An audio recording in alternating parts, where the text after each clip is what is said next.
Eu não sou um subproduto, por assim dizer, de um macroprojeto de vida que se vai engolfando em culturas que criam visões de mundo para fazê-las repetir pelas pessoas que estão em um período histórico dentro de um espaço e dentro de um tempo. A gente é algo mais do que isso. Olá, seja muito bem-vinda, bem-vindo e bem-vinde a esse primeiro episódio do podcast Corpo Consciente, uma produção exclusiva do SESC 24 de Maio que tem como objetivo ser um espaço de troca de saberes e reflexão sobre métodos e ferramentas que nos auxiliem na ampliação da consciência do corpo e da mente, entendendo o ser de forma global. Para essa primeira temporada, o tema escolhido é a meditação. Serão 3 entrevistas com mulheres especialistas na área, esclarecendo dúvidas, trazendo referências e caminhos para que você, que tem interesse em iniciar uma prática, possa ter uma ideia de por onde começar. Meu nome é Daniel Cunha, eu sou jornalista e um dos produtores do podcast Coemergência, que também aborda assuntos ligados à meditação. Serei seu anfitrião nessa série. Nesse primeiro episódio, tive a honra de conversar com a professora Lia Diskin. Nascida na Argentina e radicada no Brasil, Lia é escritora, conferencista e uma das grandes referências na disseminação da cultura de paz no país. Na década de 70, ao lado do marido, fugiu da ditadura em seu país natal e fundou aqui, entre muitas outras coisas, a Associação Palas Athena, em São Paulo, que organiza programas culturais, socioeducativos, oferece cursos e é uma importante editora de obras ligadas à cultura de paz. E por que a convidamos para falar sobre meditação? Lia também é uma das grandes fontes de conhecimento das tradições contemplativas do Oriente vivendo em nossas terras.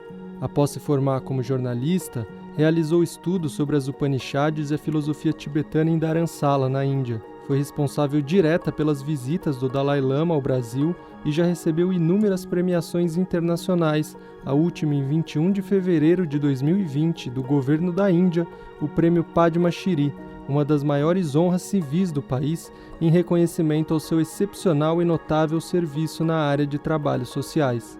Nessa conversa, Lia nos falou, entre muitas outras coisas, sobre o verdadeiro significado da meditação, que está ligado à familiarização e ao cultivo das qualidades da mente, sobre a popularização da meditação na cultura ocidental, suas origens orientais, e ainda trouxe um pouco de otimismo ao falar sobre como vê a atuação das gerações mais jovens em resposta aos maiores desafios que enfrentamos atualmente.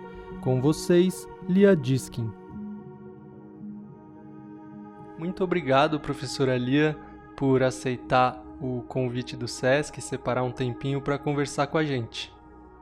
A alegria é minha poder ter certeza disso. E, professora, a gente começa com uma pergunta muito direta. O que é meditação? É uma prática que está começando a ficar visível e muito demandada em Ocidente, fundamentalmente neste último tempo, em que as pessoas se deparam com uma situação intrapessoal muito desafiadora. Não é só o distanciamento social, mas é encontrar-se a si mesmo sem todas aquelas diversões, sem todos aqueles estímulos externos que fazem parte de nosso cotidiano, mas que a gente não mensurava até que ponto nós tínhamos viciado nesses estímulos. Quando esses estímulos faltam, a gente sente um vazio que se manifiesta como ansiedade em alguns, como depressão em outros, como inquietação durante o sono em terceiros. Ou seja, acontece todo um repertório de sintomas que, temos que ser realistas, não eram conhecidos pela maioria das pessoas. Já tínhamos, lá no início do ano 2000, sinais evidentes de patologias criadas pelo comportamento. Não vinham de doenças herdadas, não vinham, não é certo, de doenças provocadas por epidemias, mas pelo comportamento. Então, lá no 2002, a Organização Mundial da Saúde vai convidar experiências tradicionais, como podem ser yoga, tai chi, liang kun, qigong, meditação, para tornar-se parte dos procedimentos de prevenção dessas doenças comportamentais. E nesse momento começa realmente a descobrir-se no Ocidente o verdadeiro sentido destas tradições ancestrais. Entre elas, a meditação. Por favor, a meditação não é uma experiência exclusiva de Oriente. Apenas a gente a rotula como uma prática oriental pelo fato de termos textos que já explicavam, que já se detinham na observação de um estado de consciência diferenciado, que não é aquele no qual estamos automaticamente plugados durante o dia. Esses textos, que são milenares, vêm do século, não é certo, oitavo, do século nono antes de Cristo, logicamente vão a fazer todo um cabedal de conhecimentos e de experiências que se vão transmitindo de geração em geração. Mas são os primeiros textos que sinalizam algo que é um espaço de liberdade interno. E nesse espaço de liberdade interno é que podemos modelar, construir, quase isto que esculpir uma qualidade de ser e estar no mundo escolhida por nós. Nós somos a reprodução de uma espécie que está em andamento e de tempos em tempos, ou seja, na história se vão mudando as visões de mundo e a gente vai se adaptando a essas visões, mas temos individualmente um espaço no qual podemos fazer escolhas, tomar decisões e, insisto, esculpir, modelar, criar uma manifestação de nós mesmos que atenda a esse anseio interno, que atenda a esse querer ser mais e melhor. A isso se vai chamar, em aquelas culturas asiáticas, concretamente no sânscrito, de bhavana. Bhavana, que nós traduzimos como meditação, vai significar familiarizar-se com a própria mente, perceber, observar como operamos mentalmente. O que acontece em nossa mente, por exemplo, quando alguém está em desacordo com uma ideia minha em uma reunião de equipe de trabalho e manifesta esse desacordo? O que acontece? Que se aciona dentro de mim como resposta a essa situação? Via de regra, temos que saber se há algo que a mente não gosta, é ser contrariada. Ela não gosta de ser contrariada. De aí que sejamos tão sensíveis às críticas. Toda crítica imediatamente nos altera. Imediatamente chama o exército de cooperação interna para poder dar conta da situação e uma de dois, ou desqualificar aquele que nos critica, ou ainda encontrar elementos que possam criticar essa pessoa de maneira mais radical e de maneira mais evidente. Se a gente não se familiariza com isso, se a gente não sabe como se opera internamente, temos que ser muito realistas. Ficamos à mercê desses movimentos, ficamos à mercê dessas reações automáticas, ficamos à mercê de comportamentos mecânicos. E muitas vezes, em um espaço, ¿no es cierto?, de luz que termina havendo de tempos em tempos nessa consciência, percebimos: eu não deveria ter dito isso. Eu fui exagerada, poderia, não é certo, ter relevado ou ainda minimizado a situação. E que fazemos com isso? Simplesmente maravilhar-nos, porque alguém, aspas, que percebe em nós aquilo que fazemos, aquilo que dizemos, aquilo que sentimos. Há uma testemunha silenciosa capaz de observar o cenário existencial nosso, e a conexão com essa testemunha silenciosa, que nós podemos chamar consciência, que nós podemos chamar o ponto alto dessa consciência, é o propósito da meditação.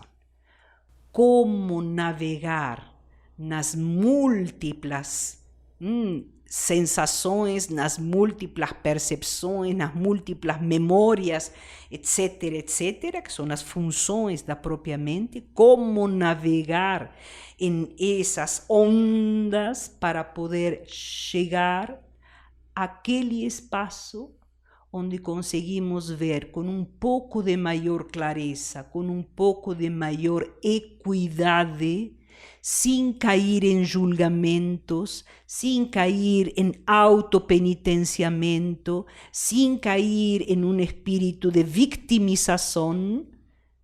Como posso chegar ali para minimamente encontrar inspiração e conexão? A senhora começou sua resposta falando desse momento em que a gente está vivendo agora, desse momento tão desafiador. E muitas pessoas estão buscando a meditação agora. Muitas buscas no Google, as buscas estão dobrando, triplicando em relação à meditação, ansiedade, os dados estão mostrando isso. As pessoas procurarem pela meditação no momento de maior dificuldade, no momento de maior desafio, como que a senhora vê isso? A senhora acha que é só agora que é para a gente procurar pela meditação, ou talvez a gente possa aproveitar esse gancho, mas para ampliar ele no tempo? Eu acho muito revelador o fato de estarmos procurando por algum tipo de prática, já não é conhecimento, não é intelecto, não é erudição, de uma experiência. É muito revelador que estejamos procurando por uma experiência profunda, interna, num momento destes. Entretanto, como muito bem você sinaliza, não pode ser objeto apenas de descongestionar, descompressurizar, porque todos nos sentimos muito exigidos, muito demandados internamente. Na década de 60, 1960, 1970, vai haver um movimento muito interessante na Europa e nos Estados Unidos de psicólogos e também de médicos, psiquiatras e estudiosos de atividade da alma, por assim dizer, en buscar en Oriente algumas referências a respeito de estados de consciência.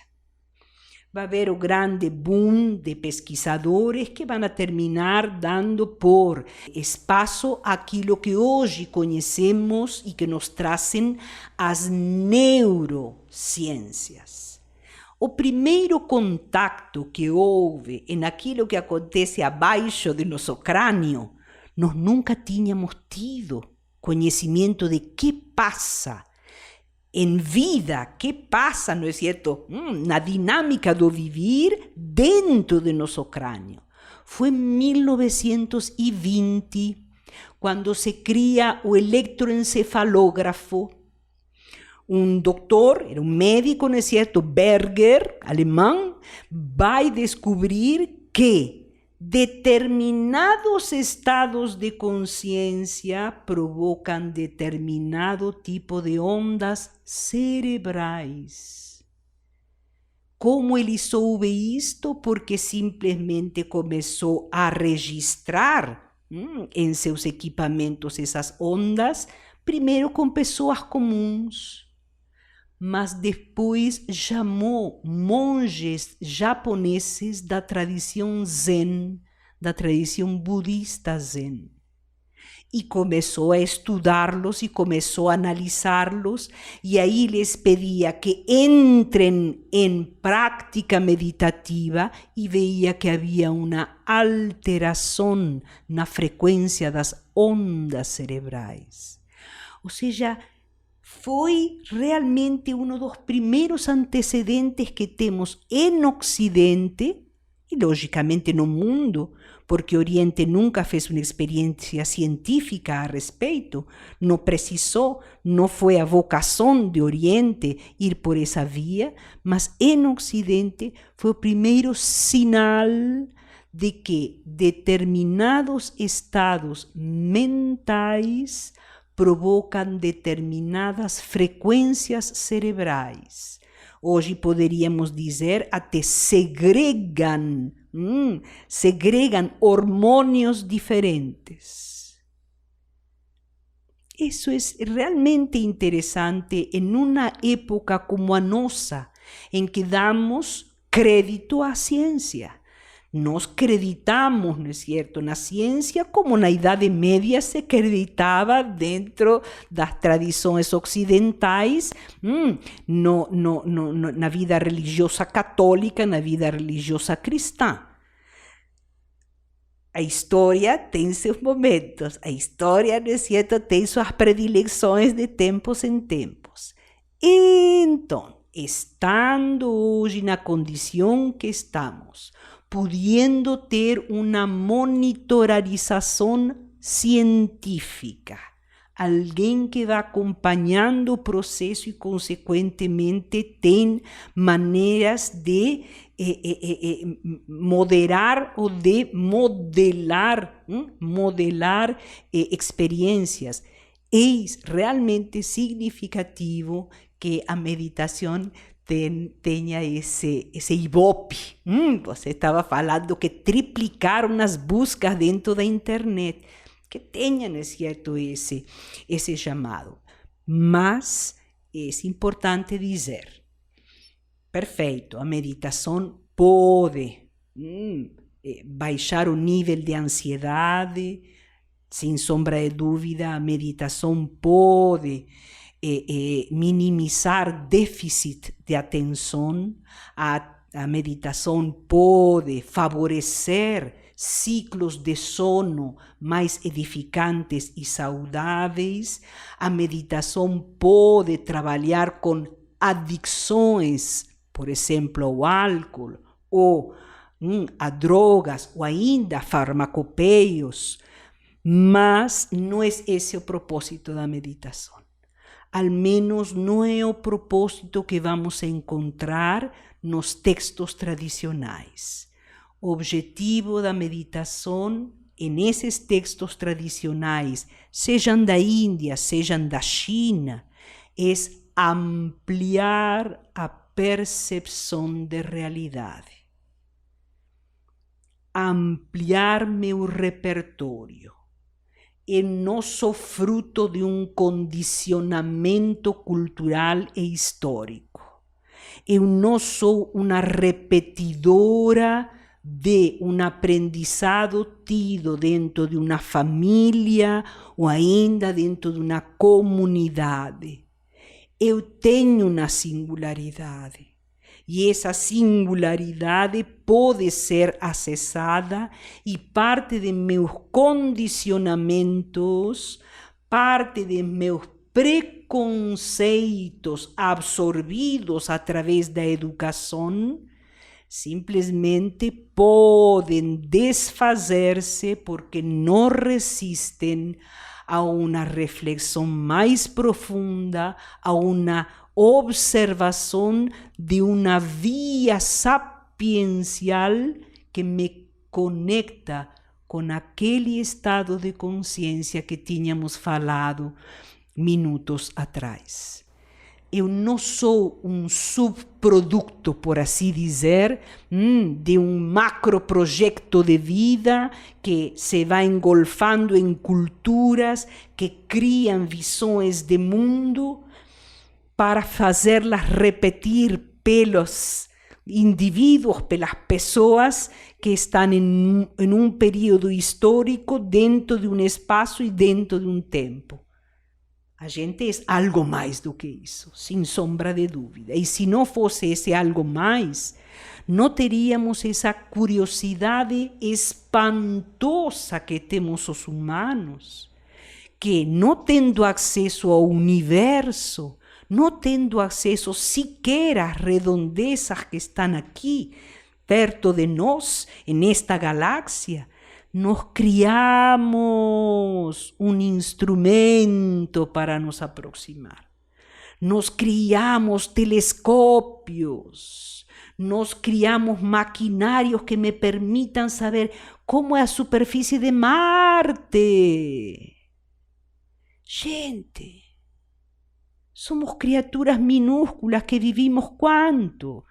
Vamos a ser generosos, 90, 100, 110 anos.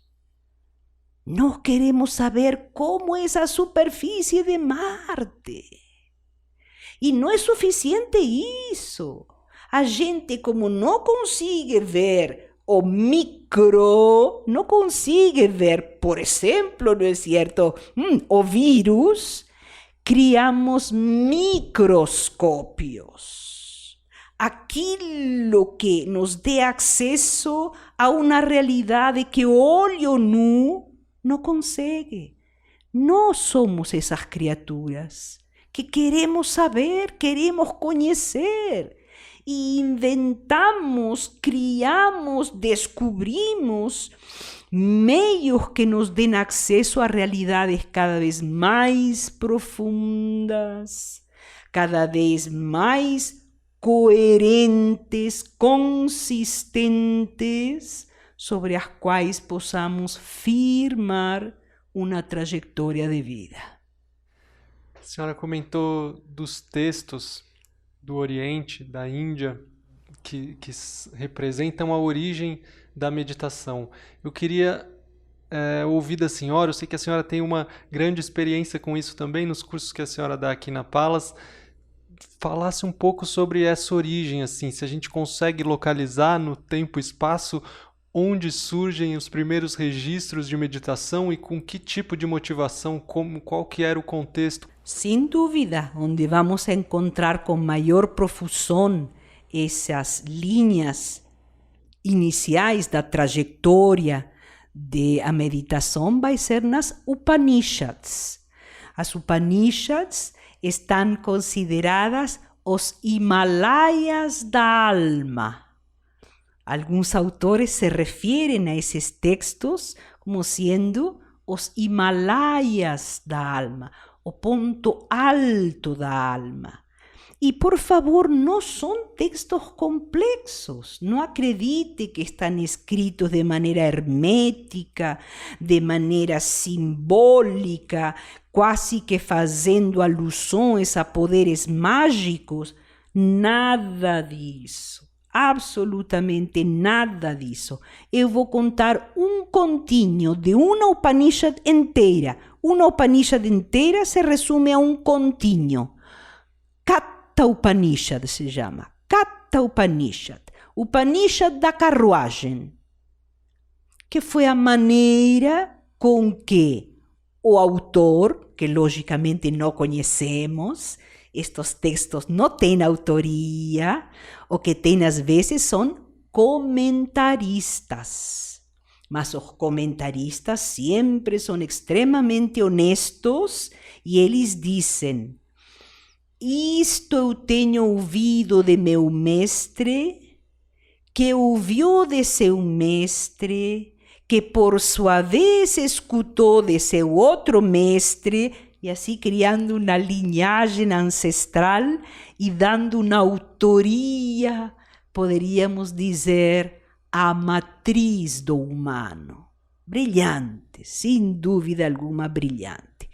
De que fala a Katha Upanishad? Fala a respeito de como está constituído um ser humano.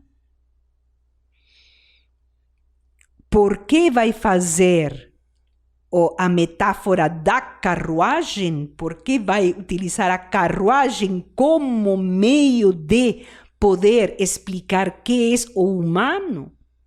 Simplesmente porque a carruagem, diz o Katha Upanishad, tem um dono, tem um proprietário, e esse proprietário é o que nós chamaríamos o espírito, o que nós chamaríamos a consciência suprema, o que nós chamaríamos o princípio do discernimento, do macro-discernimento. Mas esse proprietário não se pode comunicar com a carruagem e dizer: faça o favor, vai para o leste ou vai para o oeste.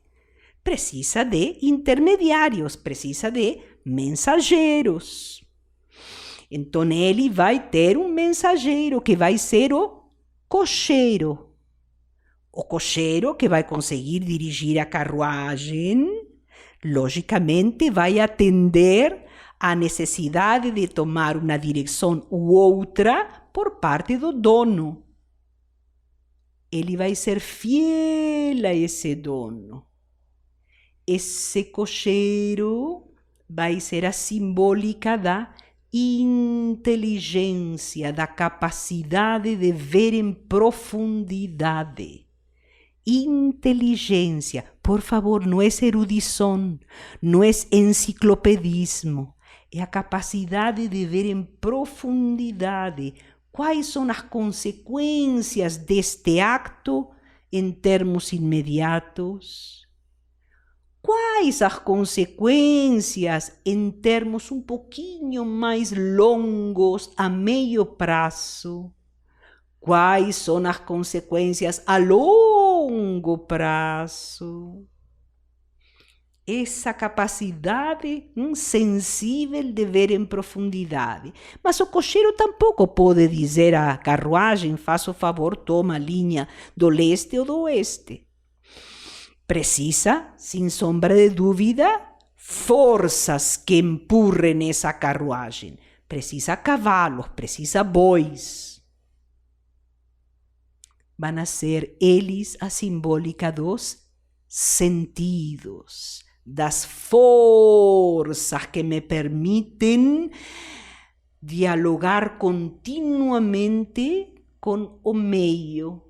Os sentidos são os que me trazem a informação de que acontece fora de mim, mas eu também consigo imprimir no meio, naquilo que é externo a mim, minha qualidade, minha, não é certo, aspiração, minha sensibilidade.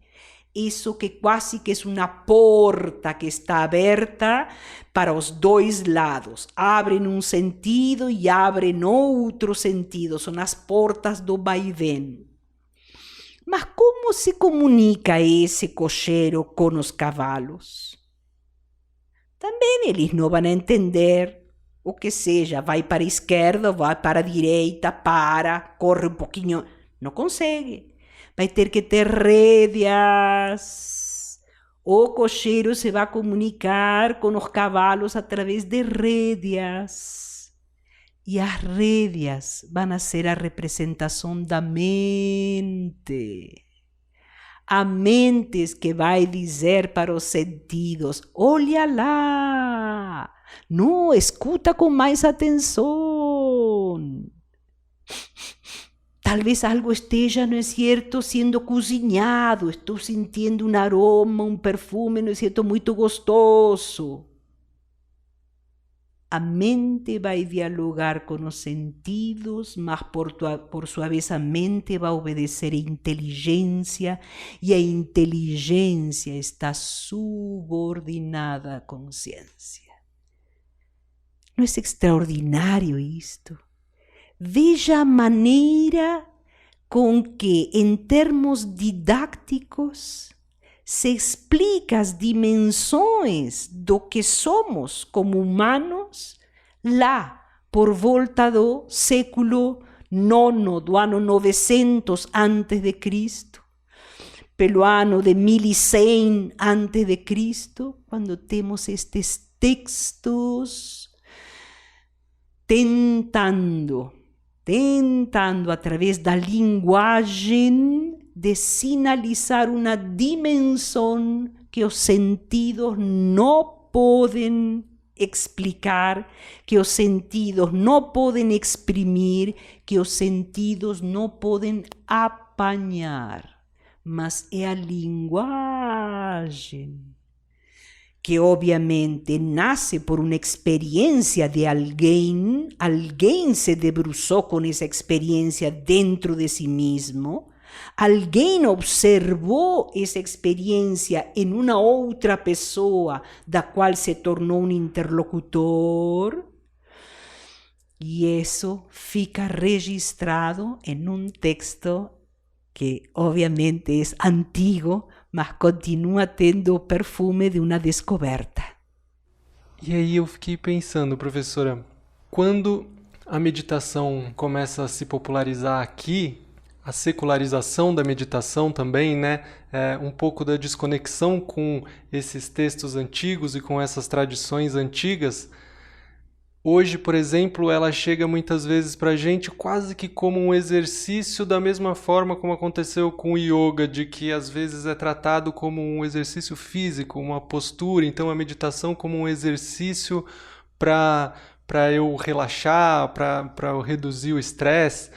Eu queria saber da senhora, alguém que está nos ouvindo agora, interessado em começar a prática da meditação, mas com essa profundidade que a senhora está trazendo. Por onde começar? Para onde? O que a senhora recomendaria que a pessoa poderia buscar como professor, como tradição ou como técnica oferecida? Por onde começar?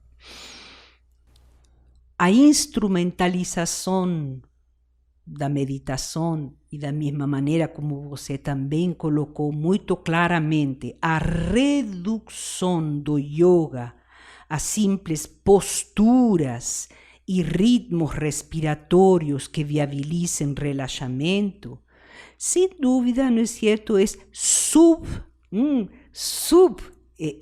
considerar aquilo que estava sendo ofertado originalmente. Mas ainda que fosse assim, se percebe o benefício. E se percebe um benefício que não apenas termina beneficiando a nós, mas também termina beneficiando as pessoas que convivem comigo. Porque estando menos estressado, estando menos ansioso, estando menos distraído, me torno uma companhia muito mais favorável para aqueles que estão comigo. Temos que ser muito realistas. Ninguém gosta da companhia de alguém que está continuamente reclamando, de aquele que está continuamente apontando os erros dos outros ou criticando os outros, que está culpabilizando a todos, não é certo, quanto inviabilizam a realização de seus desejos, de seus anseios, de suas expectativas. Ninguém realmente gosta de conviver com uma pessoa nessas condições. Quando a gente começa a ver esses benefícios, por exemplo, de minimizar a ansiedade, são necessários 3, 4, 5 minutos ao máximo, harmonizando a respiração, fazendo dela processo de ritmo em el que possa preencher toda a minha capacidade pulmonar. Apenas 3, 4, 5 minutos e percebemos a diferença. É inevitável que a pessoa não se faça a pergunta, mas se em vez de 5 minutos eu me dedicasse talvez 15 minutos diários, talvez meia hora diária, ¿qué es lo que acontecería conmigo?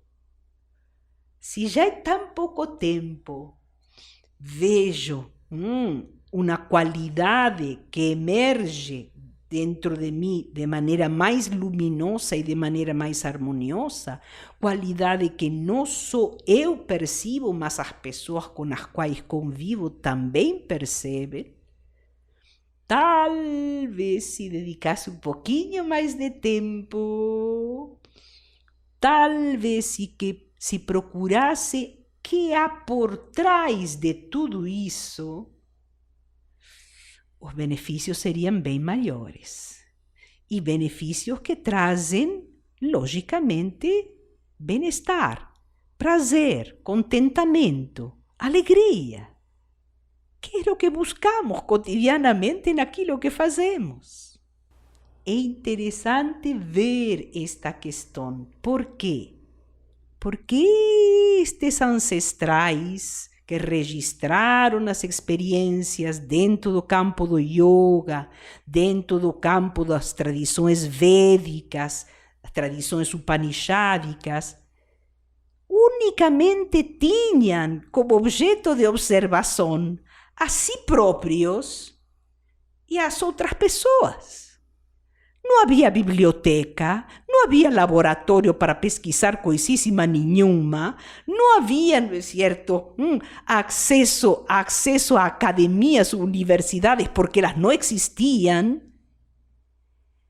Se estas pessoas conseguiram acessar uma dimensão dentro de si mesmas e ainda conseguiram encontrar a maneira de registrar e de deixar para o futuro essa trilha, esse mapa de como chegar a essa experiência.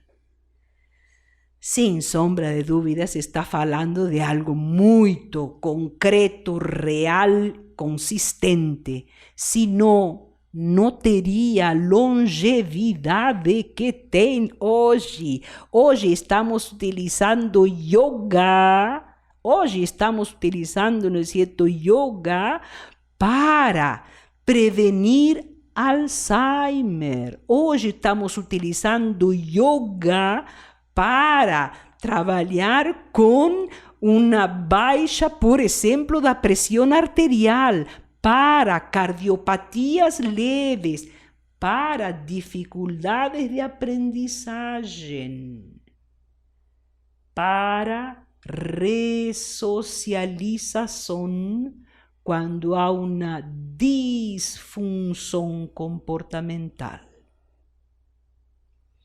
Hoje temos trabalhos extraordinários em grandíssimas universidades do mundo todo, mesmo aqui no Brasil, a respeito de as múltiplas maneiras com que o yoga pode beneficiar as pessoas em cenários diferentes. Mas, insisto, Esa es una manera utilitária de se aproximar ao yoga, porque o yoga está sinalizando una conexión con algo mayor.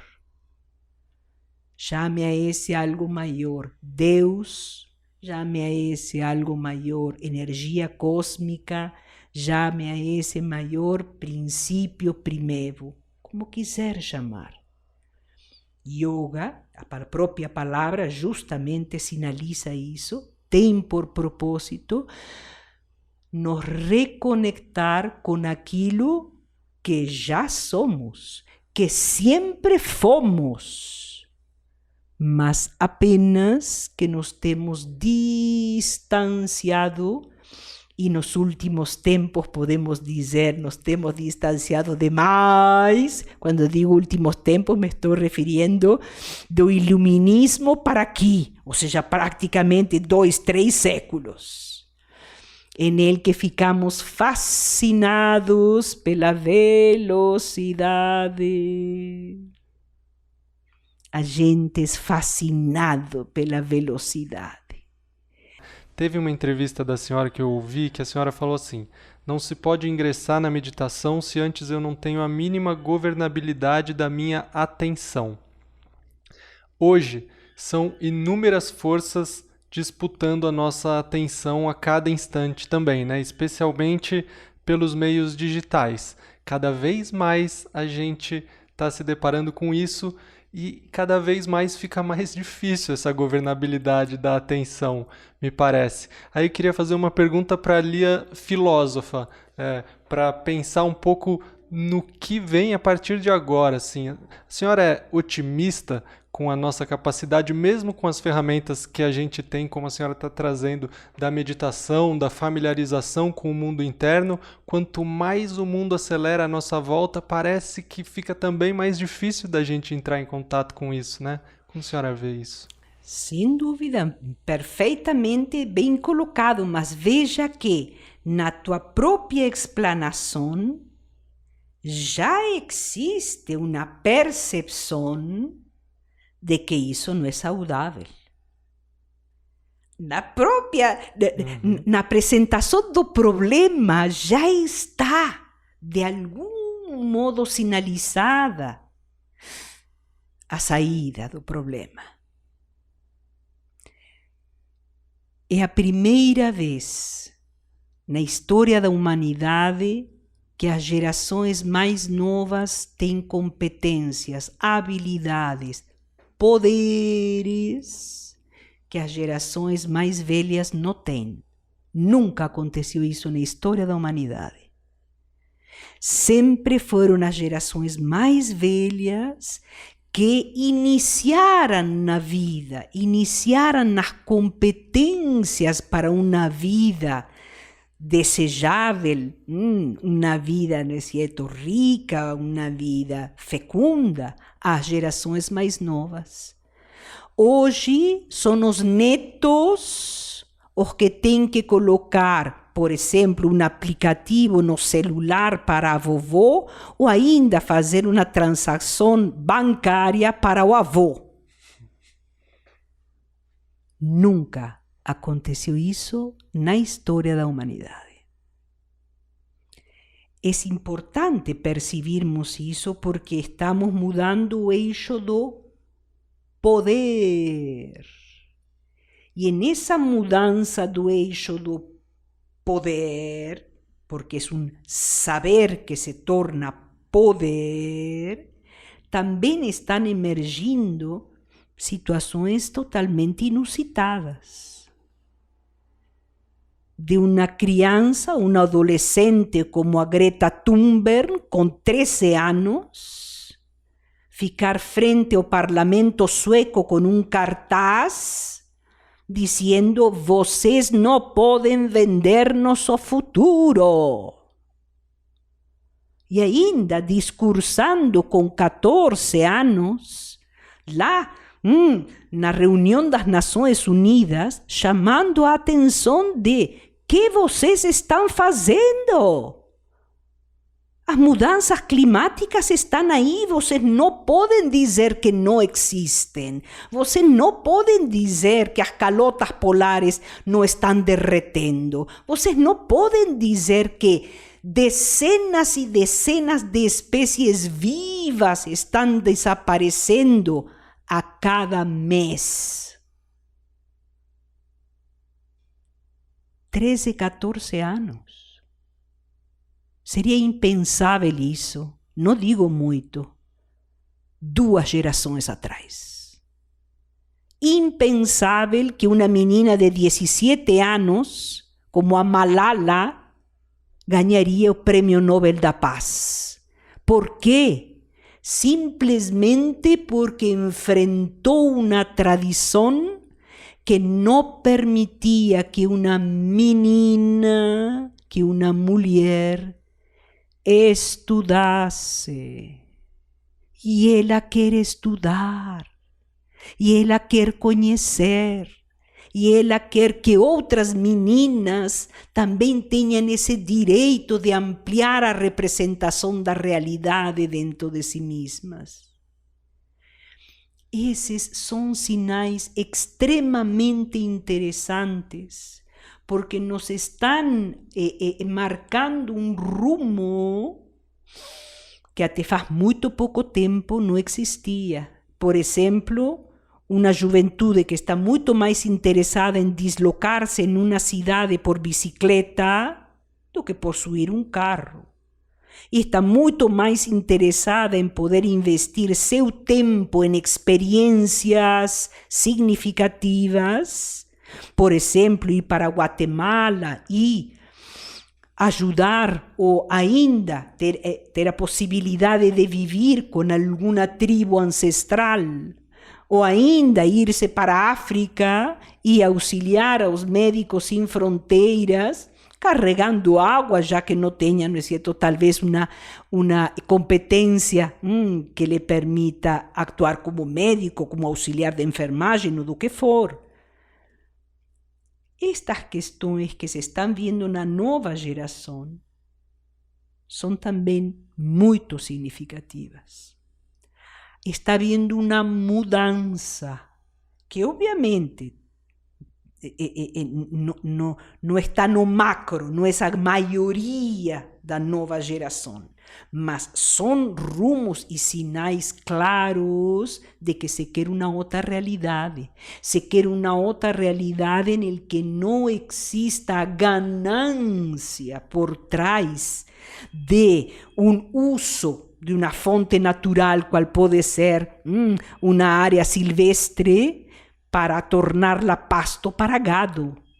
Uma juventude que, sem sombra de dúvida, está muito mais preocupada em como produzir melhor e com menos desperdício do que se tinha, não é certo? Por exemplo, 50 anos atrás, em que a ideia de desperdício não afetava a ninguém, como a ideia de lixo não afetava a ninguém. E hoje se sabe perfeitamente quais são as consequências da produção de lixo e quais são também os desafios para dar conta disso. Todos estes são fatores muito sensíveis e veja que apontam a uma realidade profunda,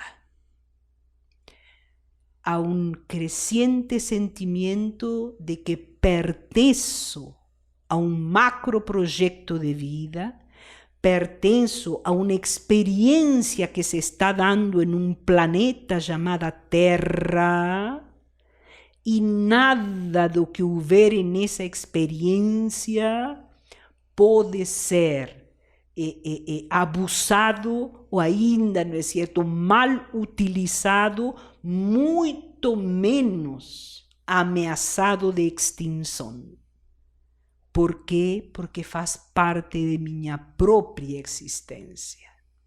Ainda que eu não possa dizer a ancestralidade de minha vida vegetal, a ancestralidade de minha vida animal,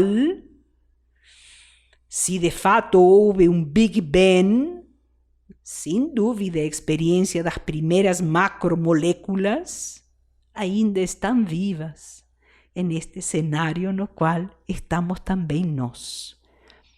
Isso está adquirindo uma compreensão sensível e profunda nas gerações mais novas, que realmente estão preocupadas por criar um modo de ser e estar no mundo que respeite todas as manifestações de existência.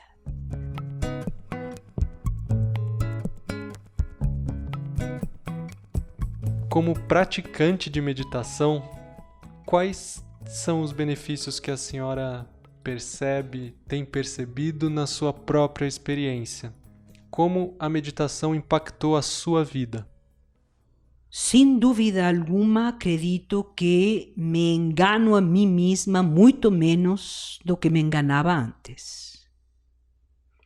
Julgo as outras pessoas muito menos do que as julgava antes.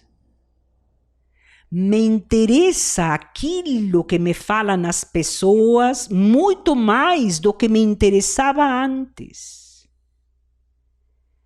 Acredito ter desenvolvido uma qualidade de escuta, não apenas utilitária e instrumental, muitas vezes pequena e mesquinha, mas que é isso que realmente me está dizendo essa pessoa? Que é isso que talvez quereria me dizer e ainda não me está dizendo?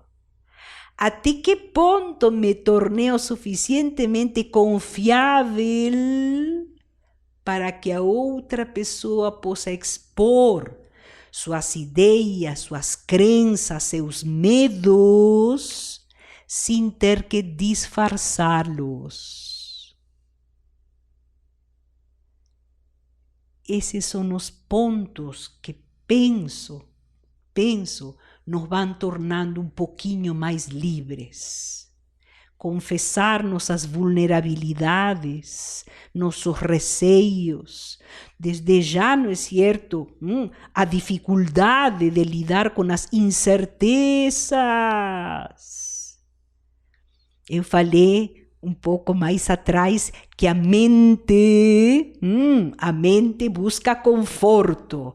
E nessa busca de conforto, a mente não gosta das incertezas. Ela quer controlar, por isso somos ansiosos. A ansiedade não é outra coisa do que a antecipação de minha percepção a um tempo que ainda não é o agora. E eu faço essa antecipação porque eu quero controlar o futuro. Não quero incertezas, não quero surpresas desagradáveis. Não quero desde já aleatoriedade. A mente não gosta de nada disso, porque isso, obviamente, a vai ter que pôr a trabalhar. Vai ter que pôr a refletir, e ela adora a zona de conforto. A mente adora um sofá. Quanto mais molinho, melhor para ela. Adora a zona de conforto, adora o espaço do conhecido. O desconhecido, às vezes, não é certo, é uma ameaça. Poder perceber isso dentro de mim,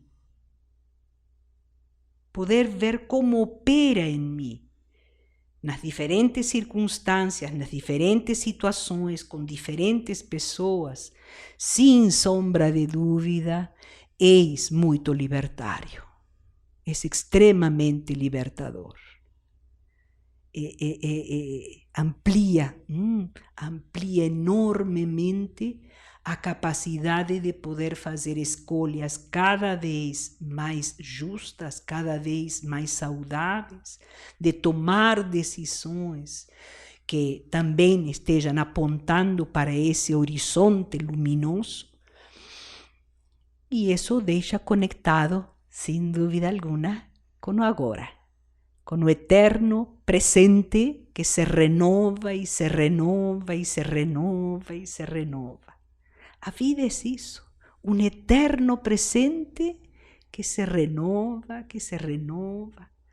A gente, por necessidade da linguagem, cria algo que chamamos passado, cria algo que chamamos presente, cria algo que chamamos futuro.